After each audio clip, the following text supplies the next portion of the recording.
鹿角蕨在近几年的园艺圈子也是比较火爆的种类，市场上售卖的价格也并不便宜。小一点的苗子大概就需要40-50块，大一点的可以卖到接近上百块。虽然根据品种不同价格不同，但总的来说鹿角蕨的价格并不便宜，但很多人买来后却养着养着就死了，浪费了大笔钱，实在是可惜。其实鹿角蕨的养护并不难，养殖鹿角蕨的时候，可以把它当成是蝴蝶兰或者是石斛花，3种植物的生长习性都是一样的，喜欢高温度、高湿度的环境。下面就让花花来详细说一说鹿角蕨的养护要点。1、养护要点。1、浇水。如果是在温带地区，一定要做好防寒的工作，有一些鹿角蕨的品种会略微耐寒一些。在室内养鹿角蕨时，一定要保持良好的通风，如果环境过度密闭，通风不良，很容易招惹蚜虫或介壳虫。在养护期间，一定要定期检查叶片上是否有虫害，保证环境温暖，温度在20至25度之间是最好的。平常我们给鹿角蕨补充水分的时候，一般就是在周围喷雾状水，但这样只能起到增加环境湿度的作用。如果是没有固定的盆栽，就可以将鹿角蕨连带栽种的水苔木板拿下来，放在清水中浸泡3至5分钟，让水苔吸饱水分之后就可以重新挂回去。如果是用花盆栽种鹿角蕨，可以用浸盆的方法，将花盆底部浸泡在水中3至5分钟，再取出来之后沥干水，直到底部有水珠不断重复滴水为止。很多人养护鹿角蕨并不是因为干旱而挂掉的，大多数都是由于浇水太频繁导致根部腐烂，就是过度频繁浇水。用水苔或者苔藓栽种的浇水，一定要等它们偏干了，再给它补充水分。如果是养在通风透光处，光照不是太强烈，就可以每周浇水1次就足够了。浇水的时候一定要保证浇透，鹿角蕨中间的营养液就是一大块的，叶盘处不能有积水，并且要维持较高空气湿度，环境要通风。平常多在周围喷雾状水，而不是喷在叶片上。也可以在鹿角蕨旁边放几桶水，这样也可以提高环境湿度。2、分株繁殖。鹿角蕨可以采用分株的方式进行繁殖，时间一般是在春季初期，等到霜冻和雪化了后进行。这段时间的环境温度有利于鹿角蕨的根系组织从冬眠状态苏醒，而且还不会影响植株本身对营养物质的利用。与此同时，如果鹿角蕨的叶片生长得过于茂盛时，可以利用分株繁殖手段对植株进行适当的规整，这样可以更好地促进植株生长，以及孕育出更多的枝茎。进行分株繁殖时，将植株的主体从花盆内倒出，小心不要弄坏，把植株上面多余的土壤都清除掉，再进行分离，使用工具小心地将它们分割成2个以上，并且保证每个植株上面都生长着根系组织，这样每个分离下来的植株就都成为了一个新的植株。将它种植后要浇1次透水，如果有受到破损的根系组织，那它对水分的吸收能力就很差，需要1个月的时间才可以完全长好。所以在此期间要严格控制好浇水量，防止发生根茎腐烂。植株的根系受到损伤，但是它的叶片还是完整无损的。为了能够保证植株对水分的需求，可以每天向叶片上面喷洒水，并且提高环境湿度。在这段时间里，一定要禁止实施肥料。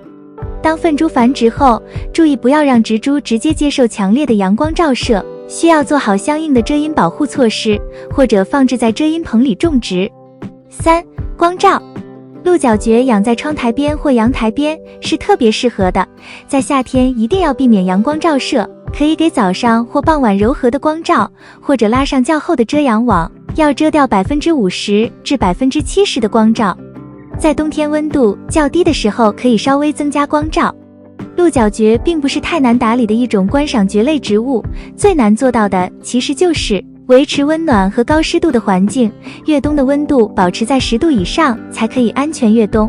鹿角蕨还怕强光照射，如果放在室外养护，需要将植株放在树荫下或阴棚里，同时还要注意经常向叶片上喷水，也可以往地面洒水，给植株创造一个有利于生长的阴湿环境。如果植株受到强光照射或受到干燥风的吹袭，就会导致植株生长不良，甚至出现死亡。而且由于鹿角蕨叶面上的白色绒毛容易掉落，所以在养护时尽量避免用手触摸，否则会影响植株的观赏效果。4. 湿度。一般北方的朋友养不好鹿角蕨，通常都是由于空气湿度过低、温度过低，导致生长不良。在北方适合养护的鹿角蕨品种并不是很多，除了二旗鹿角蕨和银叶鹿角蕨，其他品种都很难养出好看的状态。就比如其中的银叶鹿角蕨，它就是略微耐干旱、略微耐晒的品种，原本是附生在岩石上的。我们平常看到的银叶鹿角蕨，叶片都是呈银白色的，叶片上有着细软的绒毛，就是为了减少光照的强度。北方朋友可以选择盆栽养鹿角蕨，这样可以降低养护的难度。可以在花盆底部放一个小托盆，装上一点点清水，之后可以用一些鹅卵石或陶粒隔开花盆和托盆，盆栽就放在鹅卵石和陶粒上面，就可以持续增加湿度。养护鹿角蕨的环境湿度最好要保持在 50% 以上，避免低于 30%， 否则很容易导致叶子畸形枯萎等情况。2. 栽培方法。1. 悬挂在树上。鹿角蕨有多种不同的栽种方式，可以将它悬挂在树上，用园艺铁丝固定，它的根需要用水苔、粗叶糠或树皮包裹固定。如果你是生活在偏南地区，常年温度都能保持在5度以上，没有霜冻，那就可以将鹿角蕨养在户外。就比如两广、云南、福建和海南等地，就可以将鹿角蕨悬挂在户外的树荫下或固定在树干上，每天有较多柔和的散射光，常年温润的环境，这些鹿角蕨就可以长得很好。2. 固定在木板上。鹿角蕨常用的一种展示方法是板植，就是用一块木板来固定鹿角蕨，可以提前在木板上多钻几个孔，作用就是将包裹根系的水苔固定，在木板上铺上一点水苔，接着就可以用一些绳子或园艺铁丝来固定，将鹿角蕨的根部固定在木板上，而它的营养液就可以铺在水苔上，根部固定在木板上。木板也可以用一些木头来代替，特别是一些经过防腐处理的木头。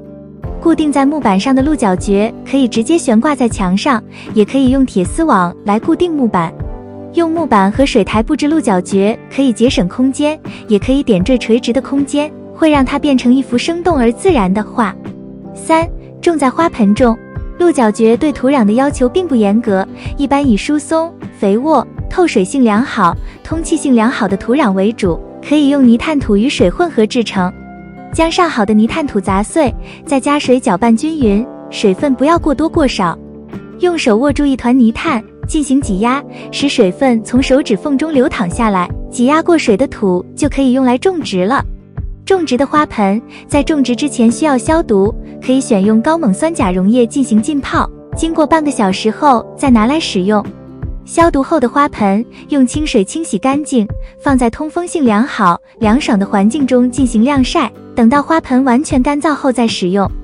放土时可以在花盆底部先铺一点肥料，为植株的生长提供营养，然后再将土壤装入花盆内。土壤埋入的深度不宜过深，深度以没过植株根系组织为宜。盆栽的鹿角蕨在夏季也要经常喷水，保持湿度。3. 鹿角蕨的生存法则。鹿角蕨在内卷严重的热带雨林该如何生存？热带雨林的植物都长得高大密集，遮天蔽日的，这么小的鹿角蕨抢不到阳光怎么办？鹿角蕨想，既然抢不赢，干脆我躺平，直接躺在上面得了。于是它把叶子变成一个圆圆的吸盘，吸附在树上生长，这样就会形成树长多高它就长多高的效果，根本不需要自己努力。我们可以通俗地称它为不正经的蕨。复生后阳光倒是不缺了，水分和营养怎么办？树干上可没有水分和营养啊。如果我们看到鹿角蕨的吸盘，就知道我们是过分担心了，因为它软绵绵的吸盘能聚集水分，保护植株不容易干旱，也可以将树上的鸟粪和树叶等腐殖质转化为养分，供给鹿角蕨生长所需。所以植物有时候也是非常聪明的，一切都那么合理，一切又那么的神奇。本期鹿角蕨的养护知识就分享到这里，如果有遗漏的，欢迎在评论区提问，有说错的地方，也欢迎大家在评论区指正。如果你喜欢本期的内容，请点赞、关注，并转发给更多的花友。感谢你的观看，感谢粉丝一直以来的喜欢和支持，我们下期见。